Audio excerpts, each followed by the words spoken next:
two, one. Hey guys, we got an Hi, interview, and I'll let her introduce herself. hi, I'm Christine, and I'm the author of the Being Mad Murdock, One Fan's Journey into the Science of Daredevil book. And this is Capes and Lunatics. Yay! So this is the Devil You Know, part of the Capes and Lunatics podcast network. I am so excited. I have been like head deep in your book for like the last week and a half, and I've been enjoying it. But Oh, I'm let's glad to just hear get that. started. Um, Phil really sends his regards. He's sorry he couldn't make it. Late stage capitalism. He had to work. So before we dig into the book, could you tell our audience a little bit about yourself?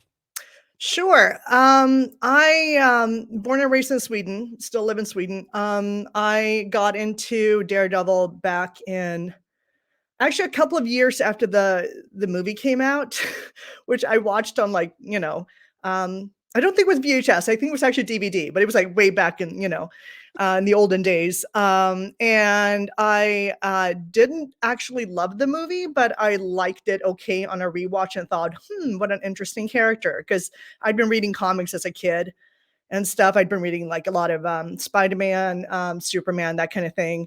And so I started kind of just researching the character. And then I think around 2006 or so, I just dove in. I think I read pretty much everything there was to read in like 3 months or something.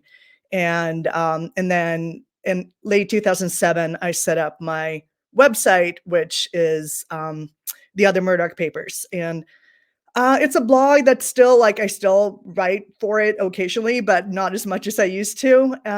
But pretty early on, I got into the habit of I have a life science background, and I've always been interested in kind of neuroscience and also like in general what happens when you lose a sense and that kind of thing.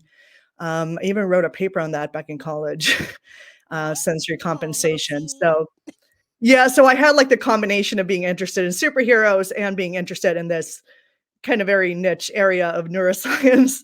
And so it just ended up being one of those things I wanted to explore more, and also how it kind of interacts with his blindness and all of that. So I started writing about that like more and more. And I was a bit worried that people were going to be like, oh, this is boring. What is this?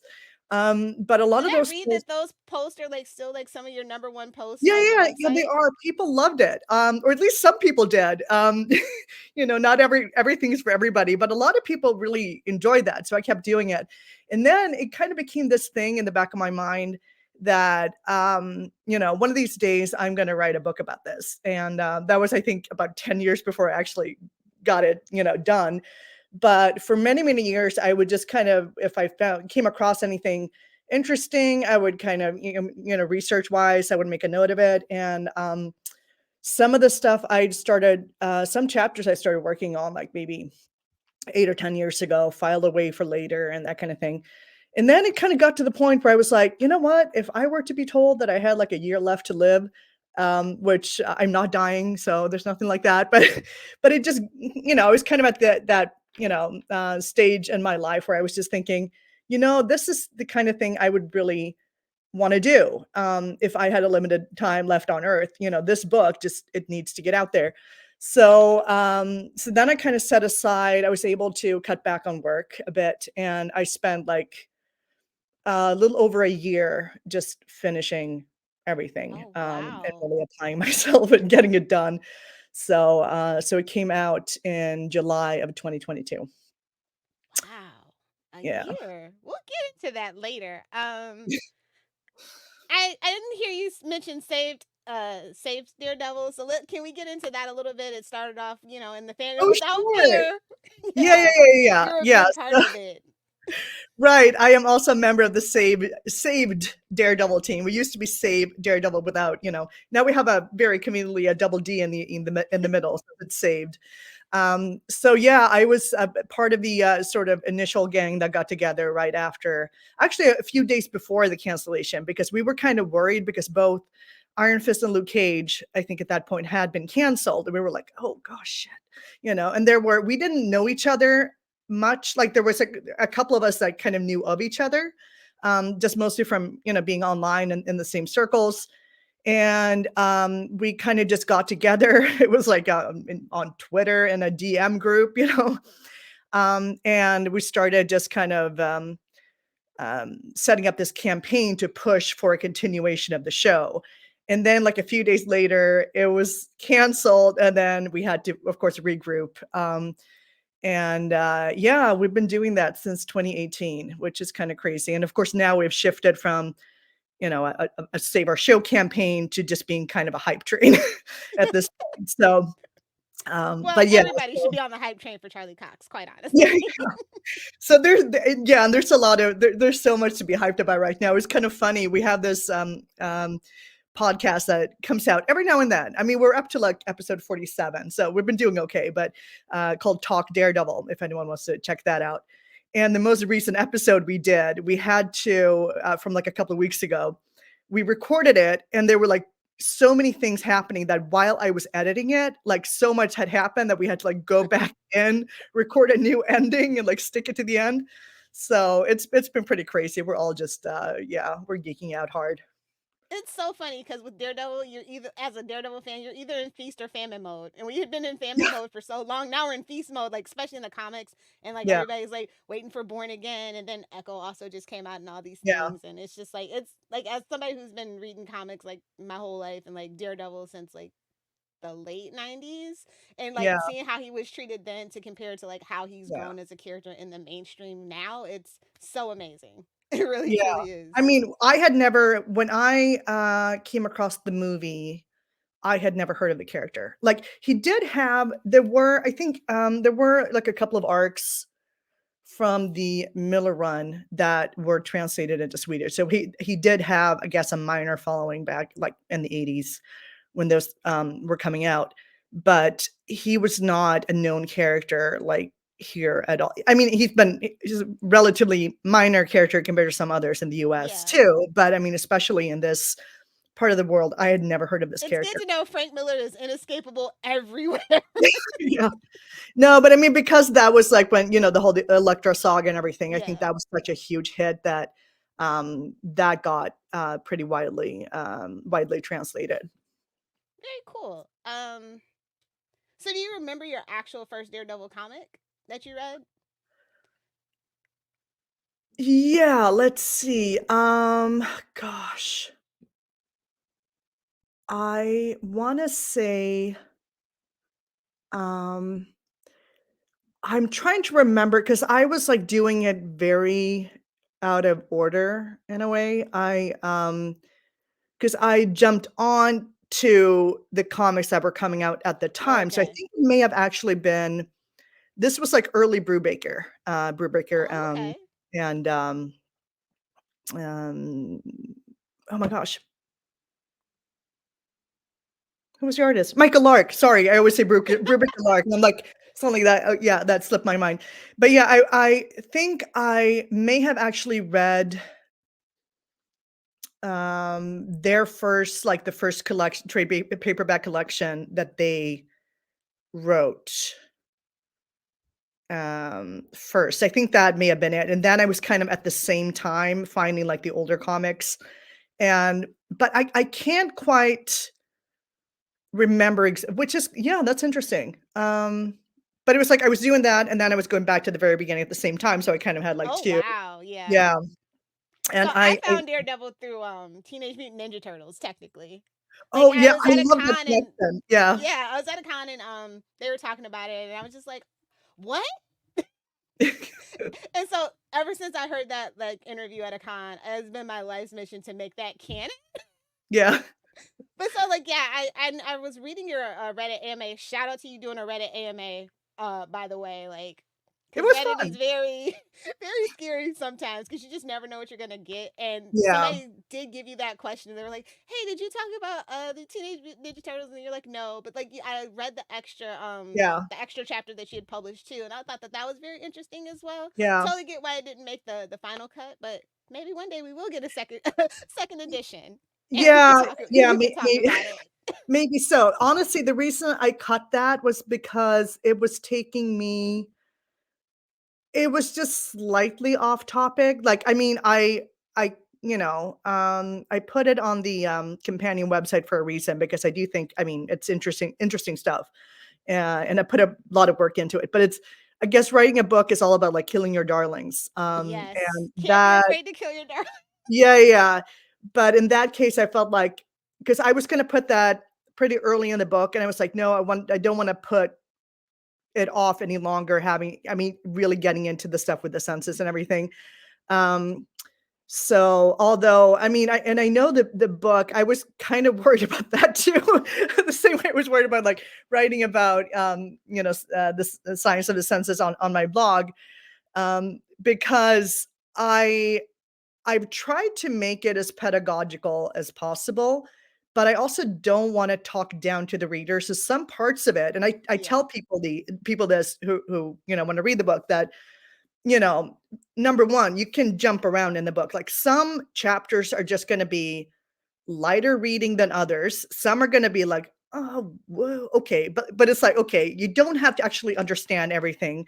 Um, that's fine. If there's one chapter that doesn't speak to you, skip to the next chapter. That is fine, because I do get into the nitty gritty of the science in some places where I kind of worry about, okay, I'm going to probably lose some people here. But still, I wanted to just kind of take people along for like the kind of journey I made in my head to like figure this stuff out. So it's like let's think through this together. It was kind of how I approached it. But some of it is, and the thing is too, like with this book, I'm a huge fan of the nonfiction science genre in general.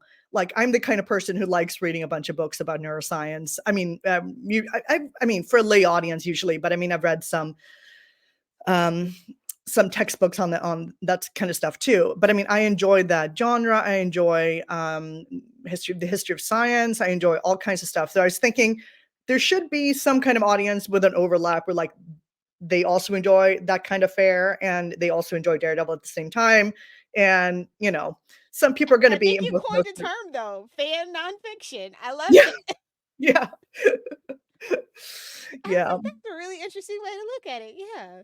yeah, yeah. So, um, yeah. So you mentioned the movie. So I actually really love the Ben Affleck Daredevil Mhm. movie, and it's not for like comic book accuracy or like Yeah. scientific accuracy of like a person losing senses, but they try because at the heart of it, Daredevil is a street level character, and Mhm. he does have a disability at the same Yeah. time. So sure, super ability, but disability. I Yeah. think they did try to in a very early 2000s kind of Mhm. way to address that, and I think that's what I appreciated so much because much like you, I get very frustrated when it kind of feels like some people forget that he is blind. Like they kind of Yeah, look at yeah. his super abilities a little too much. And I think that's like kind of a disservice to maybe maybe a blind person has heard oh hey there's a blind superhero Mhm. character, but like not great representation a lot of the time. Yeah, and I think I've been talking to people a lot about this, and also for people who wanna, read the book, if you wanna get into that, that's a lot of that stuff is in the final chapter Yeah. of the book, about the missing sense. And I think, one problem is that people have this idea of you're either fully sighted or you're completely blind, Yeah, and I it's a think that spectrum. that's yeah, and that kind of thing trips people up, I think, in their thinking process. And I think there's also, even in terms of like the show and stuff, sometimes how they talk about it sometimes feels like people involved with the show, I'm not going to name names, are kind of hesitant to actually call him blind, full stop, because I think there's like this fear that, oh, it's just gonna, offend blind people or whatever. I've had several, actually, like a handful of blind people get back to me who have either read the book or, in many cases, both my blog and the book. Well, not all of my blog, because it's too much to read. It's insane. Uh, the amount of stuff on there is like that's like years of my life right there.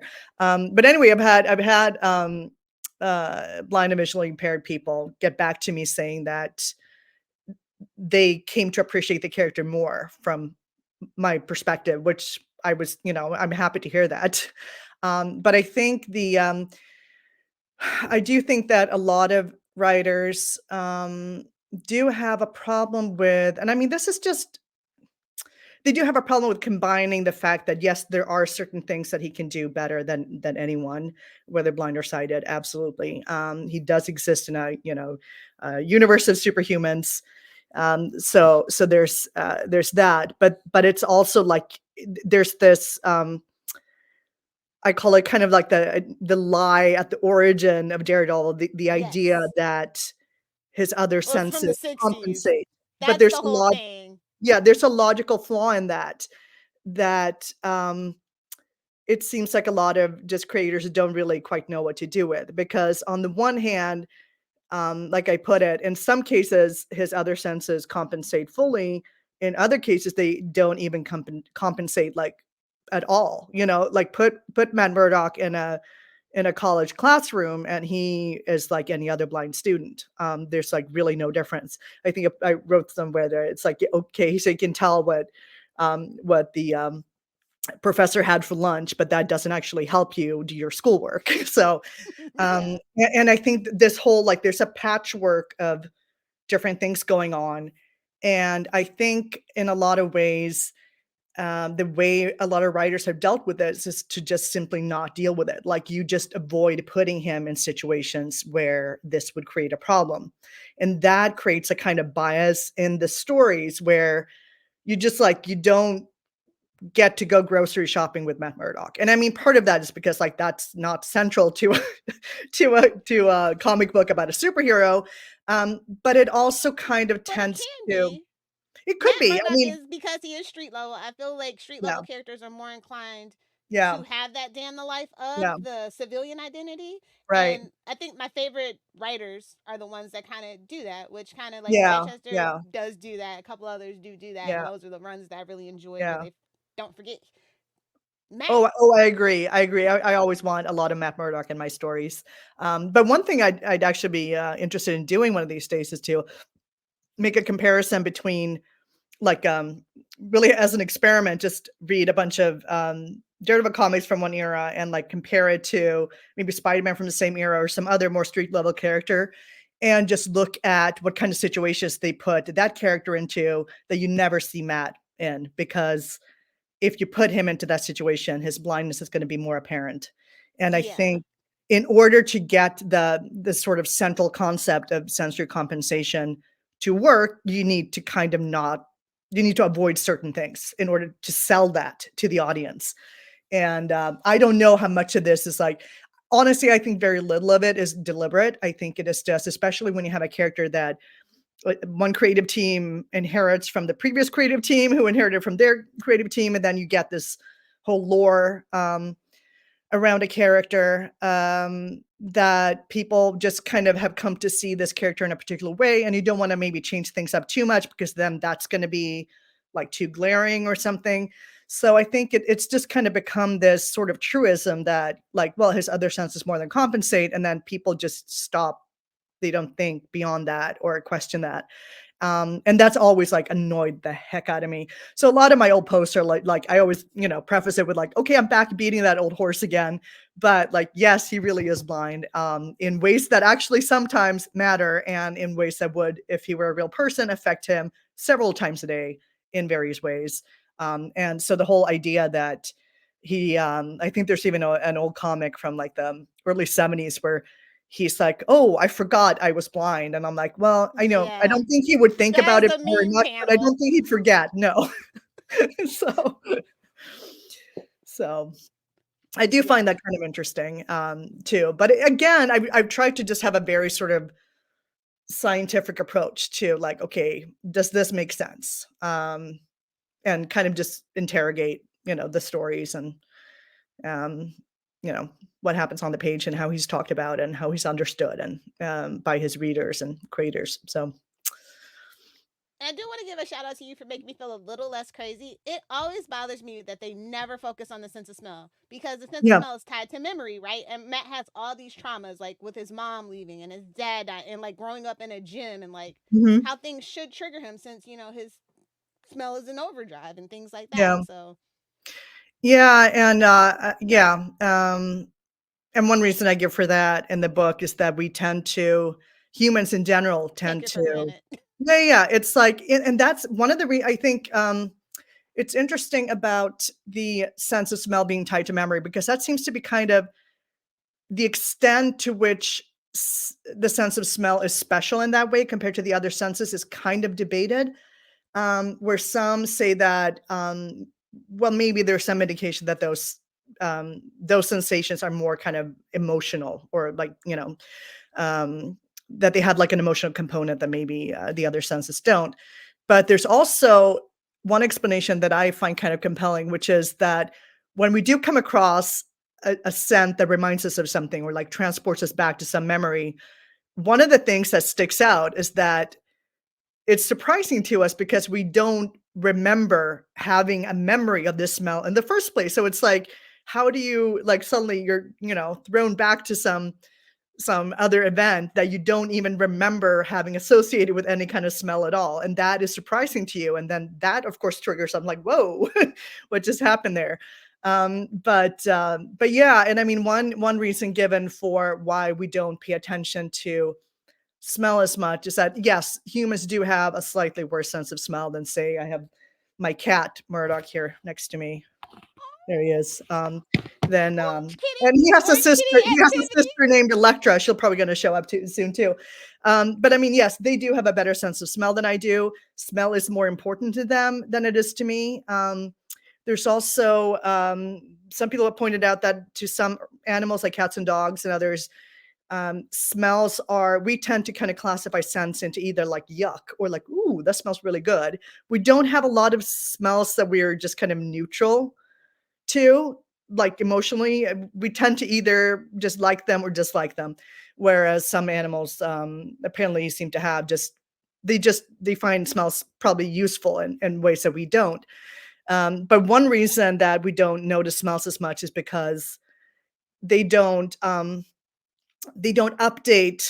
Like if you see or hear something suddenly, it's like you can I mean, it's like the frame rate for processing that sensation is much, much quicker, whereas smells can kind of sneak up on you in a Yeah. different way, and you don't notice them change as much, and that like, I kind of forgot much of my reasoning behind that, but it's in the book. Yeah, it's in the book. About how there's yeah, some scientists have suggested that it's a kind of like a change blindness, but for smell, where it's like we don't, it happens at such a slow rate that we just kind of don't notice it as much. Um, and we don't notice it at even like at quantities that if someone were to like hold up for something for you to smell and ask you like, can you smell this? You'd be like, oh yeah, yeah. If you're paying attention to it, but if you're not paying attention to it, you probably Yeah. wouldn't even notice. Yeah. But it's weird too because smell helps you taste too. It's like Yeah, it's yeah, like yeah. Oh weird yeah. how like smell is tied to so many things, but like it's so overlooked. It's really Yeah. interesting. Yeah, and that's actually another theory is that that humans have that our smell or our sense of smell is actually more adapted to helping us with taste. Like we have because there are two different pathways that you have access to the nose. One is like breathing in this way, and the other is like when you're chewing food, it Yeah. comes up the other way. And we actually have a better opening there than a lot of other animals do. So we actually do get more, some people suggest, pleasure out of our food while chewing than a lot of other animals do because our sense of smell seems to be optimized for that route. And I mean, that makes total sense to me. I mean, if there's one like human universal, it's like, I don't know, a single culture on the planet that doesn't have spices, herbs, cooking techniques, have a lot of, celebration around food. And I think that's a very kind of human thing to enjoy and to savor food. Yeah, definitely. I did see on your website that you read Black Armor #1. Have you had a chance to catch up on 2 and 3 yet? No, I haven't, and that's the only reason I haven't. Like, I just got super busy, and I'm like, okay, I'm just gonna read them all when they're all out, and then just do Yeah. one review. I don't even know how, like, back in the day, I used to be able to post so much. Of course, that part of that was like I had, recently fallen in love with the character, and uh, that kind of thing. So I think that was the motivation for a couple of years there, where I was writing a lot. But now it's just been super busy with other things. But I'm definitely I really I enjoyed the first issue. I haven't read the other issues, but I very much intend to. So What is it like collecting comic books overseas? Like I'm an American, so I'm lucky. Like I go to the shop on Tuesday for DC, yeah, Wednesday for everything else, and like I've just even growing up getting on just grabbing it off the newsstand. I yeah. know that it's kind of not like that over there, but is it? Do you guys have like a local comic book shops? Like how far do you have to drive for? I do. There's one downtown in Old Town, Stockholm, that I go to. I've been going there for a few years. The way it works there, like, they do have a lot of the best-selling comics they order and have, like, They the use special it through edition. mostly Diamond though, right? Is the Huh? the Diamond distribution system? I think Yeah, that's yeah, what yeah, you and I kind of think have I to think use. they're yeah, I think they get their comics from, like, many of the same places that like an American comic book shop would. But you have to have a pull list for many of the titles. So I Do used they to have weird now. import taxes like everywhere else? I don't know what it is about comic books, but like a lot of across a lot of different countries, there's these weird import taxes for like comic books or just books, paper goods in general. I wouldn't know. I wouldn't know. I mean, they're a little bit pricier than they would be in the US, but not by Yeah. like a huge margin. Um, so yeah, I mean, if you know where to go, there are, comic book stores where you can go and, and get yourself like a pull list for the titles you want. And that's going to be pretty much the same, I guess, as in the US. And then, of course, I mean, Black Armor, I was getting the digital version off of Amazon, which I was actually kind of surprised because I've been a Marvel Unlimited subscriber since forever. And I'm like, what? I can't buy it on Marvel Unlimited anymore. And then someone told me about how it's been switched over to Kindle now. So, Yeah. um, yeah. Yeah, that's been a hard transition for me. I miss the standalone Comixology app and all that stuff and how Yeah. everything. Yeah, I Yeah, miss it. Comixology, I don't think that ever like, there was a problem for people overseas getting access to that in the first place. Like, I don't remember all of that, but it's Oh, it's mostly been I haven't actually been reading a lot of, the ongoing Daredevil comic for the last couple of years. Part of it's been first I was busy with the book and everything, and I would just kind of put all that aside because I had to kind of when I was thinking of, like, which comics to look at for the book, I had to kind of set an end date at some point where it's like, okay. okay, this is what's going to be included in what I'm looking at. So most of it is going to be, volumes 1, 2, and 3. And but I've been meaning to. I have a lot of catching up to It's a do. good time to just jump right into Sal Amadine's run. He really is like a Matt Murdock fan. Not necessarily like he is like into like doing the introspectives of Matt's mind Yeah, and stuff right now, and like really getting back yeah, to basics and yeah, hopefully not torturing him because the last two two runs have been all about torturing poor Matt and like yeah, I'm over yeah. it. See, I think maybe that's part of why I like. The thing is, um, one thing I realized when I was researching the book was I really got this like newfound appreciation for a lot of the comics from the 70s, like even like the pre-Miller 70s, that a lot of them are, I mean, okay, they're a little bit, it's the 70s. They're kind of out there. And a lot of the stories are just like, well, it's the 70s. But I think one thing I really appreciate is that they actually do take a they're pretty serious in how they approach the character in a lot of ways. And I think that for a few years there was really a nice balance between Matt's personal life and all of these challenges that he was up against. But one thing that was kind of nice about that was that it didn't all have to center on his like personal life. Because I think one thing that's kind of been overdone is like it's, I mean, when you ruin Matt Murdock's life for like the fifth time, it's starting to feel like it's been overdone to some extent. And I think with a character like this, who number one cares a lot about like the people in his neighborhood, but he also, of course, beats himself up about, everyone he couldn't save and all of that. So it's not as if everything has to center, like his own life doesn't have to be the stage for everything in order to kind of, challenge him and put him through the ringer and all of that. You can easily just have him be just utterly befuddled by some, nefarious character doing something, and that doesn't have to be like about ruining his life. His personal life. It could be something else.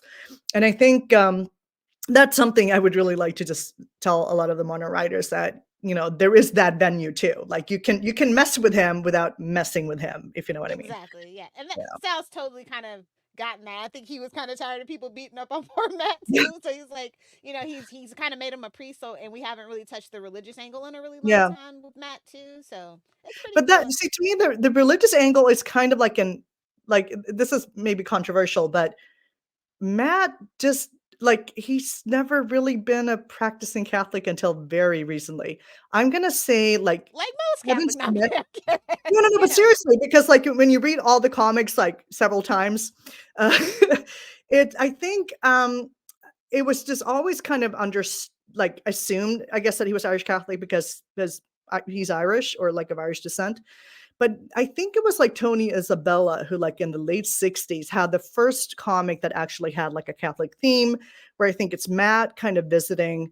Um, I think it has something to do with like a priest from his old church or something. Like, it actually brings that into the comic in a way.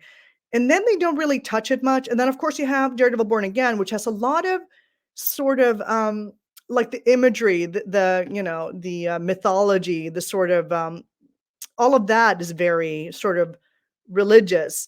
But there's actually very little of Matt practicing Catholicism for like the first 40 years of the comic. And then that kind of, Well, it's yeah, kind of taboo too, as well. At least in the U.S., for a long time being Catholic instead of being Protestant. So I think yeah. that had a lot to do with it. Maybe, yeah. Yeah, it just seems like I don't mind it, but I do notice that it was I think Kevin Smith really dialed that up like to a 10. And then that was touched on in the movie. And then, of course, the show went pretty far in that direction. And then it feels like the comic is kind of taking after the show in that respect. So it's like Corporate it's something. synergy. Yeah, yeah. No, I mean, so it's something that's there. I don't necessarily mind it, and I realize it's probably could be something that's really important to a lot of people. But I do see it as something that didn't really, like, it wasn't It's featured just on very the much back in the burner. comic. Yeah. Yeah. I mean, Um, unless you're Catholic, there's like a lot of mhm. nuances and intricacies. So unless you're like actually Catholic, I feel like a lot of people didn't like really want to touch it. But I thought that that was just like kind of like Yeah, an yeah, interesting touch to really flesh Matt yeah, out. And then we get, oh, his mother left his father and became a nun, yeah, and yeah, yeah, yeah, the fact that yeah. Bloody Mary, and Right, it's just right. the little things. So True. yeah. Yeah, absolutely. But yeah, but I mean, I see it as one of those things that, for some people that's a very, very important to them and something they relate to.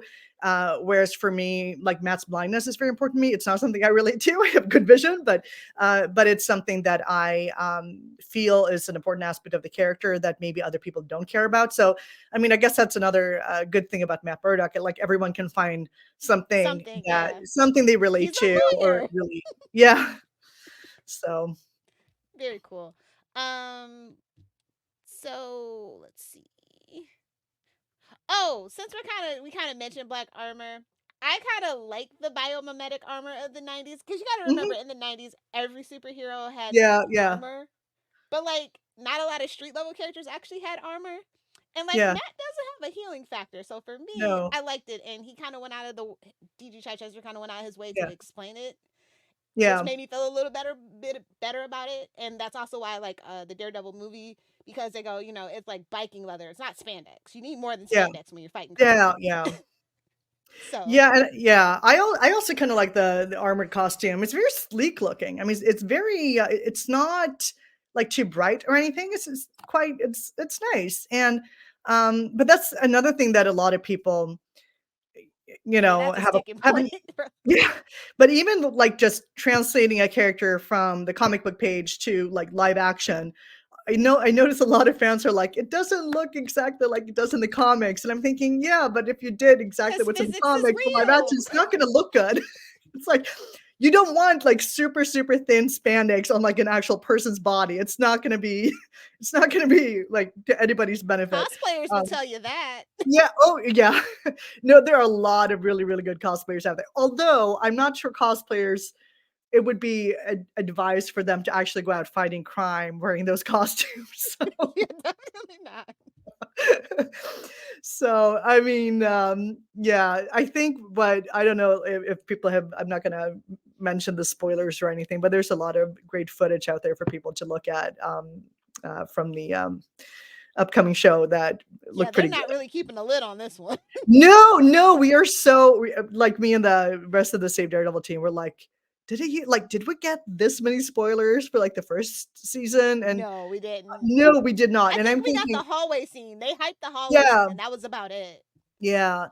And I also think that I mean, back in like, I mean, that would have been 2014 that they were shooting it, but like back then, um, I mean, of course, it was a much anticipated project, absolutely, but people didn't really know what to expect. So I don't remember there being like the hype wasn't the same. Yeah. Whereas the hype now, especially with this being a character whose show was canceled, it's And now now it's in the back. MCU. It's part of the MCU. Like they added the timeline to like the Disney Plus timeline and everything. So there's so much excitement around it, and I think I also think that um, I mean, the whole thing they're doing with like the spotlight banner that Echo is under. We don't know if Daredevil is going to be part of the spotlight banner line of shows, but I would assume so. Where they're Well, yeah, it's doing, gonna be 18 episodes still, right? So I'm assuming they're really going all out for it, and they're gonna do the yeah. weekly I mean, format. yeah. I keep hearing different things about like, oh, the 18 episodes are like It's two gonna be split parts in of a season two. one, or Yeah, is it a season one and a season two? Like, who it's knows basically at this season point? 1A and 1B from everything that I can tell, which is cool. Yeah, Like it gives yeah, it a like an old school network feel, which I think some of the streaming service, specifically Disney yeah. Plus, might need to really rev up that Right. revenue, But especially with that's the ad tier. So yeah, and I think it's interesting how I feel like there's been a lot of just reevaluation of where Marvel Studios where they were going with their TV offerings, and I mean, of course, there's been some of that reported in the trade press too, and where it was pretty clear that their TV offerings were not working quite as well as they had hoped. They've also been like insanely expensive. I remember yeah, hearing that. streaming is a money. It's a money pit, truly. Yeah, and but even like I think when you compare, I don't remember the exact numbers, but like Daredevil was like 1/5 what it costs to produce like WandaVision. Yeah, And even with Echo now, they're actually still more expensive than Daredevil on a per episode basis, but much cheaper than what they had made previously. And at the same time, I think from what I'm hearing, Echo has been doing pretty well um, that in terms of the binge views and everything. format really worked for her, is what I heard. Like, Yeah, cause like and I it's really, yeah, Echo. She's kind of a new character. Like she hasn't been yeah, proven. She's not really yeah, tied to much. hmm, So that binge format, and then also yeah, sticking Daredevil in the front half, yeah, obviously really gave it that boost too. So yeah, yeah, I'm excited that people discovered Echo. She's a very special character. So yeah. I really love that show much more than I thought I would. I mean, I thought I'd like it, but I really didn't know what to expect, and I really enjoyed it. So, so that was fun.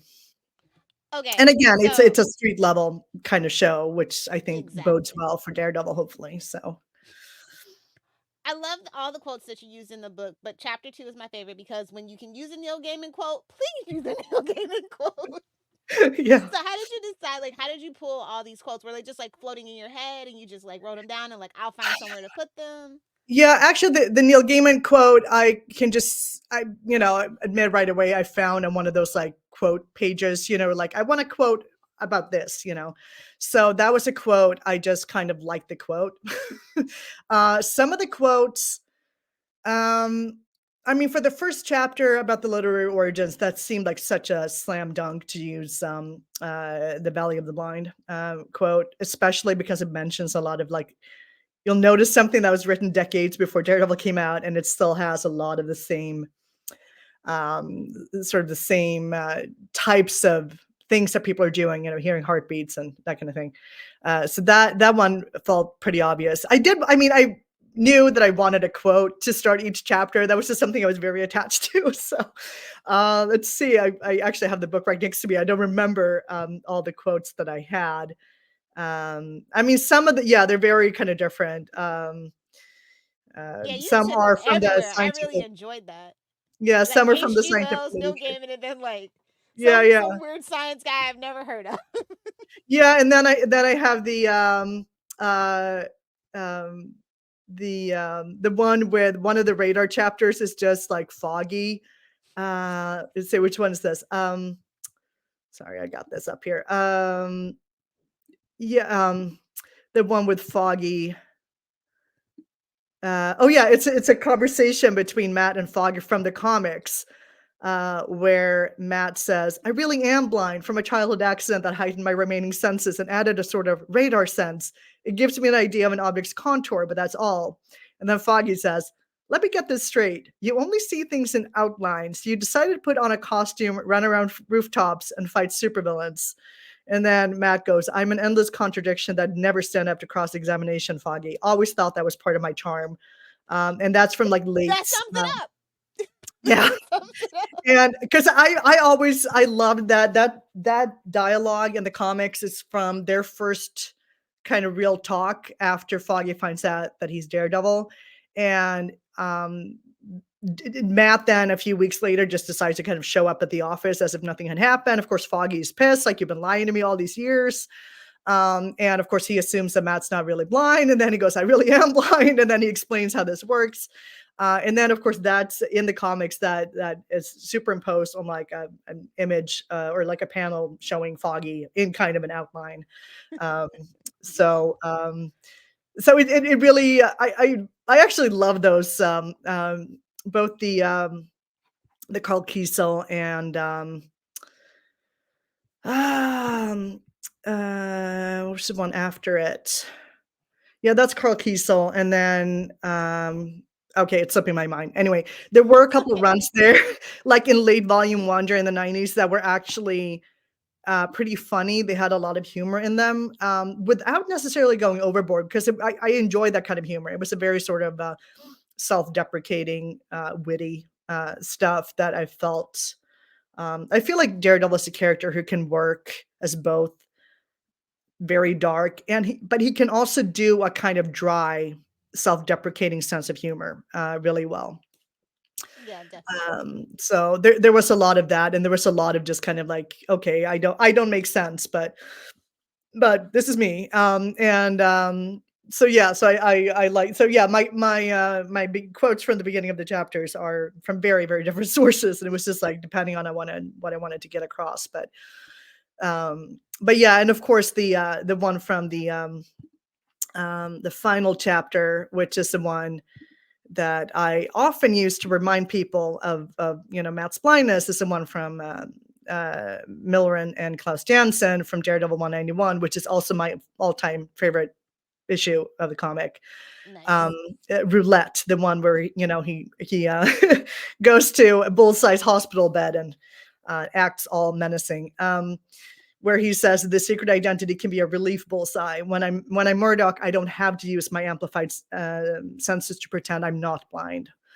And I think that's something that people might need to be reminded of every now and then, that it's really Part of the Bible in chapter 1 of yeah, Daredevil.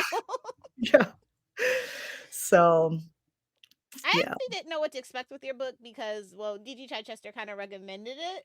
And Mhm. it was called Being Matt Murdock. And, like, I thought it was going to be one of those psychology, those fandom psychology books just from the Yeah. title of it. So I was just like, okay. But no, it really surprised me because I do like to like kind of nitpick and like do Yeah. thought experiments about like, what Yeah, if yeah. this character was real? How would that actually work? So Yeah, this is yeah. like actually really right up my alley. And he Yeah. says he's like, she rightfully called me out Yeah. about the computers. I I'm know, and it like, was good. It had to be done. but it was so funny because I approached him about I did this with some of the writers and artists, especially some that I kind of knew from before. Chuck Johnson, we don't really, I guess, know each other at all, but I mean, he had commented on my blog a couple of times, and he was someone I was following on social media, and I kind of just reached out to him and said that, hey, I wrote this book. Do you want a free copy? I'd be happy to send it to you, which I did. But it's like, I do give you a hard time about the computer screen, and he was really, really nice about getting back to me. On the plus side, I also really did enjoy his senses writing, which I also write in the book. So I guess it's kind of it kind of evens out, I suppose. But he's been really, really supportive, and I He really does have appreciate kind of that. the same mind. He has like files for things and he really loves research. And I Yeah, think that's why I really enjoyed his writing. Like he actually like put a yeah, lot of thought and research into the stuff that he did specifically for Daredevil. Like he didn't take it like lightheartedly. And yeah, he had lived in New York at the time, so he really got the essence of New York and yeah, things like that. 90s New York is its own whole bag of hammers. So yeah, it was very cool to read that. And he's yeah. just like so hard on himself, but like he's just like, yeah, she called me out. And I Yeah, love how you put it. It's like, yeah, how the mysterious appearance and disappearance of this ability. yeah. Within the span of like 5 issues. Or something like that. Yeah. So I mean, and I do try to, I don't know to what extent that comes across, but I do try to, even when I'm getting into like heavy science stuff, I do try to be kind of, tongue in cheek about a lot of it and not Just take myself too comics. seriously because like, and especially like I tell people in my normal life who aren't comic book fans at all. I'm like, yeah, I'm my mom was like, I have like, I'm having trouble explaining to other people what your book is about. And I'm like, yeah, I can kind of see that. It's um, okay. Chichester's mom's has a hard time yeah, explaining what his book is about. So it's just an author thing, honestly, a lot of times. yeah, yeah. And I was just like, I told my mom, like, I gave her a copy. I'm like, you'll just have to show them. But so I can kind of see that. But I mean, I do have, there's on the one hand, I do take this very seriously. On the other hand, I can kind of joke about, taking it seriously, and also, so I do put some kind of very lighthearted snark in there, from time to time, much of it directed at myself. So you got to have a little fun with it. But Absolutely. uh, Speaking of that, like all of that, is there, if somebody approached you and said they wanted to do a second book similarly on a different mhm. character, what character would it be? Ooh, that's a really tough question, and people have been asking me that, like, "Oh, which character are you What's gonna next? what's next?" And the problem, I think, for a lot of characters is that, I mean, Daredevil isn't the only one you could write this kind of book about. However, a lot of characters do kind of, have powers that are so off the charts that it's just like, I mean, like Kitty Pride phasing through walls. It's like, nope. I mean, yeah, I suppose okay. So you couldn't write a whole book about it because there's not that much to explore because, that's not going to work. You could potentially maybe write like an essay about maybe like quantum mechanics and like, the probability of atoms being in one. I mean, you could in theory. I mean, I'm Oh, sure some it's gonna be bad. It's gonna. I'm sure someone who's more educated on the finer points of quantum mechanics. Although I did take a course in that in college. But someone who's a specialist on that could probably write something interesting about it. But it would be like a shorter essay. It wouldn't be like a whole book because some of that is just kind of impossible. I mean, one thing actually that would be interesting would be the X-Men, and I mentioned the X-Men in my bonus chapter that's up on scienceofdaredevil.com, which is a companion website. Because one interesting thing you could do with the X-Men, of course, again, a lot of their abilities are just like, nope, never going to happen. That's just like, Daredevil 2, never going to happen, but you can at least explain sort of the nuts and bolts of it all. But one thing that's kind of interesting with the X-Men would be, because I was always kind of wondering, like, okay, so all of these things depend on a single gene called the X gene, and still you get all these different outcomes with all these different characters that have very different powers. Some of them don't even have powers; they just end up like being blue or something. That's not very useful. But how would you get? What kind of gene would the X gene be, and how would you get that kind of expression? And then, of course, I was toying with that idea of the X gene actually being some kind of transcription factor, which is like a sequence that would then affect other genes downstream of it, and that maybe it would have maybe it would be very susceptible to what's called epigenetic Mm-hmm. changes to it, like they're like because there's like this whole other level of chemistry on top of genes that can kind of regulate how they're expressed. That's something you could kind of play with, and like, okay, so what would that do? And then some of the characters maybe have certain their mutations are the kinds of traits that would be what's called an atavism, when you have like a piece of like a let's say a fossilized part of your genome that's maybe was expressed in like a distant ancestor but isn't expressed anymore. It's a kind of trait that like for instance, some chickens can be born with teeth, which is super freaky. Like Google it, like to anybody who wants to Google that, it's super That freaky. sounds like nightmare fuel. It is nightmare fuel. So like Google that at your own risk. But again, it's like, of course, chickens don't have teeth, but some ancestor did, and it may be like there are certain traits that can be sort of well, reactivated or expressed in some way that aren't normally expressed. They're dormant, but you can play around with that stuff. So I suppose that could be something. It wouldn't be a whole book. It would maybe be like a novella length. Can we make it from Mr. Sinister's point of view? Since that's Yeah. his thing. So, but I do enjoy using I've gone to when I've gone to cons and stuff, I've been to like a couple of panels, like seminars where people have been talking about how to use science or science fiction and fantasy and superheroes and stuff in science education. And that kind of thing can be really, really interesting. I went to, when I was at New York Comic Con last year, there was this one guy who was teaching, and he actually did like an example lesson of the kind that he would teach his students. I think he taught like middle school or something, about doing kind of, the calculation of what happens, like when Gwen Stacy fell and like her neck Oh looking like. no! So and some of the people in the audience were like, "Is this okay for your students to hear?" And he was like, they've seen worse, which is also Yeah. true, so like 14-year-olds have not, been exposed to like worse stuff than that. But it was really kind of funny. And I do think that that is one way of just even this a lot of the stuff can't, it's not real life compatible in that sense, but you can use a lot of examples from comics and from movies, and even when they get things wrong, to have a discussion about why wouldn't this work. So I think it's a great way for teachers who are into this stuff to like, hey, bring this into the classroom, and you're going to get your students to pay better attention. Yeah, I think so for sure. Well, we're almost at an hour. It has been so fascinating talking to you. Thank you so much for this interview. Oh, sure. Is there any projects you have in the works? Anything you want to plug? I'll give you the time to do so. We're gonna put uh, your website and the companion site and the book and stuff in the show notes. But is there anything else you want to plug? Yeah, well, not anything super concrete. I am actually semi-planning. I'm worried about, actually mentioning this because, well, actually, maybe I will, because then I'll have to do it.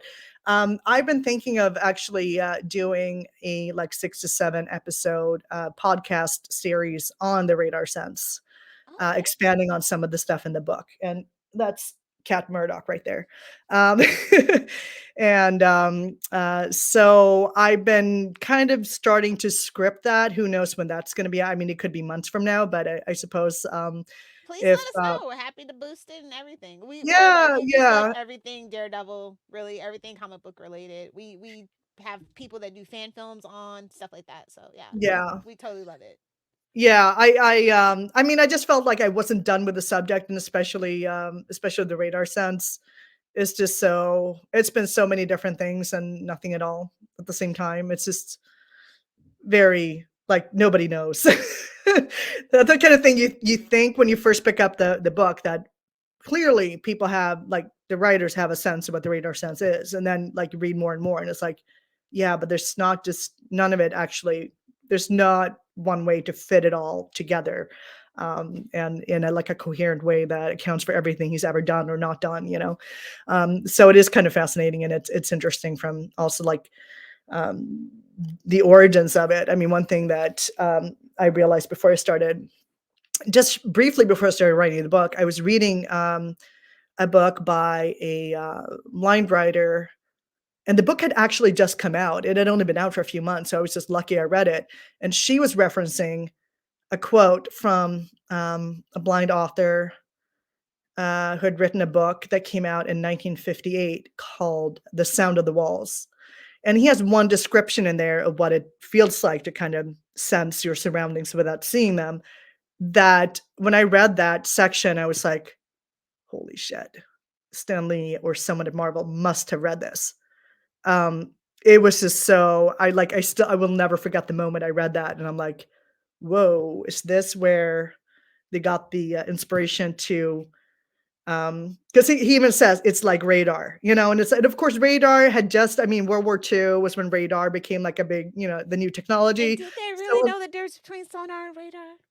sorry. Did they know the difference between sonar and radar? Yeah, Radar? no, I no, no, mean, no. Stanley. Most writers don't. Most writers don't, honestly. And I mean, like I put, point out in the book, it's like within like a single issue, it could be like three different things. So whenever I have people kind of, sort of, if I put something out and someone's like, well, actually, the Raiders, I'm like, no, no, no. Come back to me after you've read all this like 5 times, specifically like writing down every single little thing about the Raiders, and then you can come back to me.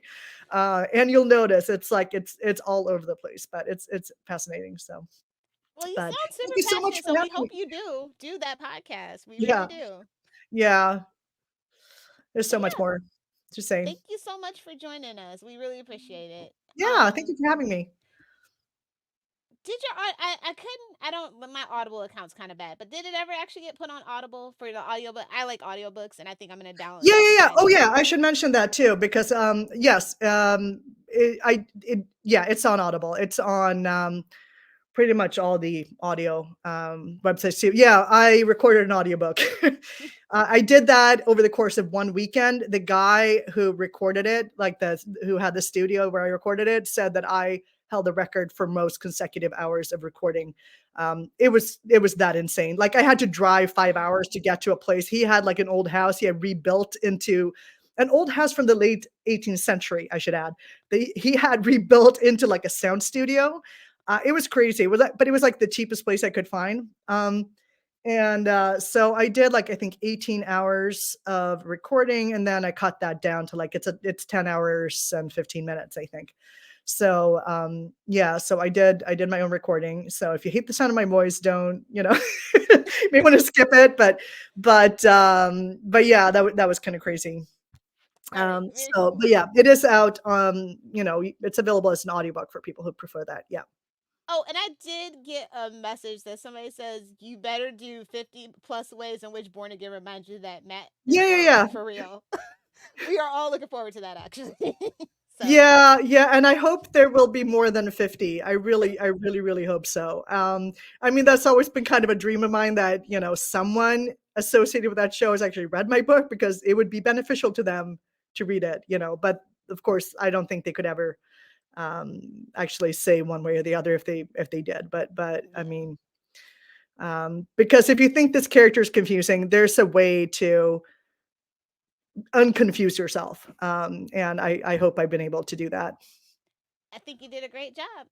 Well, And if you thank ever do you. another book project, please let us know. I'd be Yeah. down to read it. Yeah. So have a good night. I'll let you get back to your life. Oh, yeah. You too. Bye. Bye.